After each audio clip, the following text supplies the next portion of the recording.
Your Excellency, as we come to launch the project, the ASSIST project today, allow me, if my memory serves me well, to quote a verse, not a verse, but a content from the Bible. When God created heaven and earth, He said, "Let there be light."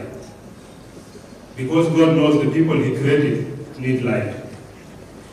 In the Republic of South Sudan, as of today, we heard that access to electricity is only 1% from the 100% of the population. It means the 99% of the population has no access to electricity.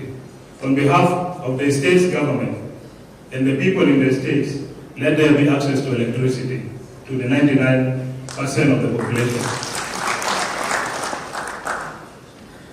We, as the government of Central Equatoria State, is very pleased, and we want to assure you, Your Excellency, we have a very good minister and a very good undersecretary and a very good team in the Ministry of Energy and Dams that understand the importance of the multi-sectoral cooperation in terms of the execution of their mandate. And we are very pleased with the team. I appreciate and thank all of them because service delivery is a multi-institutional, multi-national, and multi-cooperation. That's why there is always a need of the national government to cooperate and work together with the state's government to deliver services. It is one of the very big progress that the team has done today as we are going to launch the ASSIST program. The previous programs of the electrification of Juba did not follow the right path, and it has a lot of loopholes. And I will only mention a few, Your Excellency. The project of gov't Power, though the state government cooperated with the national government to give land free of charge, it has not captured the interest of our people as we speak. It is starting with the high tariffs. Our people cannot afford to buy electricity this expensive, even if we produce oil as a country. Second thing, there are other things related with the beautification of the city. And as we see Juba today, majority of the population who live within the city now have access to electricity. They have electricity in their offices, whether private offices or government institutions, but many are not using this electricity. And I even doubt if the whole that we are using here is using the gov't power. I doubt this. I believe they are using their own generator power, simply because of this tariff. Again, electrification of the roads. As we embark on the beautification and the modernization of the city, it works with electricity. There are street lights. We have over 5,000 street lights in Juba, and over 4,000 of them are working. The gov't is even asking Central Equatoria State government to pay for electricity, while we are aware that there is $3 taken from everybody buying electricity for the street lights. How can our people pay for the street lights and there is no street lights working in Juba? We have the poles, we have the street lights, but they are not lighting the street lights. 4,000 of them are not working while we pay for these street lights. What is happening?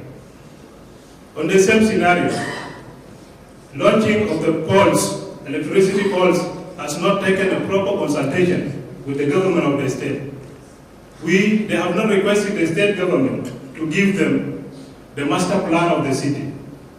That's why today you have poles that fall sometimes inside somebody's plot. It is the state government that's supposed to give the master plan. We will know where the electricity poles are supposed to be fixed. We know where the fiber optics are supposed to be fixed.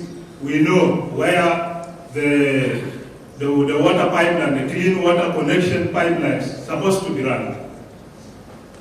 With this, Your Excellency, we will not afford continuous decooperation. We need to cooperate from now on with the new team in the ministry, the minister, the undersecretary, and the whole teams of the ministry to correct the mistake that have been done, so that it will not repeat itself to other states. Expansion of the electrification of Juba requires a master plan. Expansion of the electrification in Ye requires a master plan of Ye. And the same thing applies to Upper Nile State and the rest of the states. So that we will assist with the technical body on how electrification will take place. Secondly, the street lights are the responsibility of the corporate service responsibilities. This is the corporate responsibility of the institutions that are supplying power to ensure that street lights are free of charge, not to be paid by the people and by the government of the states. Secondly, lighting of the fountain in the roundabouts. Zamana nina shubna ino fi fountain fi 7 days roundabout and the custom roundabout. Whose responsibility to ensure that there is lighting or electrification of that fountain? Those are social responsibilities of the companies, including the 3D screens on the roads, including the modified traffic lights. The mistake that had occurred, we are ready to correct with the new team in the ministry in due process of expansion of the electricity. But also to our people, expansion of the electricity needs solemn responsibilities and the cooperation between our people. We are now facing difficulties in service delivery, especially in the areas that are not well demarcated. Land grabbing is one of the obstacles of giving the services, especially the electricity, the fiber optic, the water connection. That's why we could not give water to other places, to other people. Today, if you have connection of electricity or water, they will demand for the purpose of your plot. And if you grab land, it will be very difficult for you to have access to the services that the government is providing. Let us collectively engage with the line institutions so that we access the services that the people wanted to have. With the new commitment of the team in the ministry and the meetings that we had with them, we managed to constitute a body that went with the new team up to Ye. And our people in Ye, we directed them to give land to the Ministry of Energy and Dams, and good enough, the land was given to the ministry free of charge again. With this, I urge for continuous cooperation between the government, the people, and the electricity distribution companies, so that our people will continue to have access to effective and efficient services, redefine how best we can support our people, especially in terms of electricity and access to electricity, so that it will help in uplifting the social standard, the economic growth, and even the industrialization of the Republic of South Sudan. Many people wanted to come and invest, but our energy will not help them.